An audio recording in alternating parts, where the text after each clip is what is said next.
Ona paket qog'oz. Yo'lda ham tushuntirdim-ku, jigari shikastlanibdi ona. 10 kun yotsangiz bo'ldi, chiroyli yaxshi palatalar qilib berishadi. Bolam, bu yerga kelayotganimizda ham aytdim, bir kun ham yota olmayman. Menga sizni sog'lig'ingiz kerak, ona. Bilaman bolam, bilaman. Men ukoldan qo'rqaman. Meni ham tushun bolam. Qo'y shu dori darmonini ham. Mayli. Bu yog'iga peshonamda nima bo'lsa shuni ko'raman. Katta xotin, ukoldan qo'rqaman deydi, ona. Qo'rqaman. Uzr. Assalomu alaykum. Va alaykum assalom. Assalomu alaykum. Va alaykum assalom. Singlim, agar kasalxonaga yotish xohlamasangiz, uyda davolaning. O'g'lingizga ham sazasi o'lmasin. Sizga bir yaxshi giyohni tavsiya qilmoqchiman. Uni nomi Torpeda. U qanaqa dori?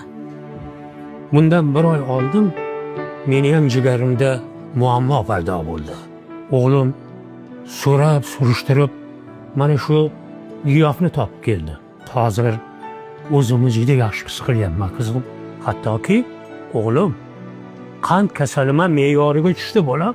Ana, so'rab bering. Ha, Hamma analizlaringiz yaxshi chiqdi, xudo xolis. Torpedani foydasi bo'lsa kerak.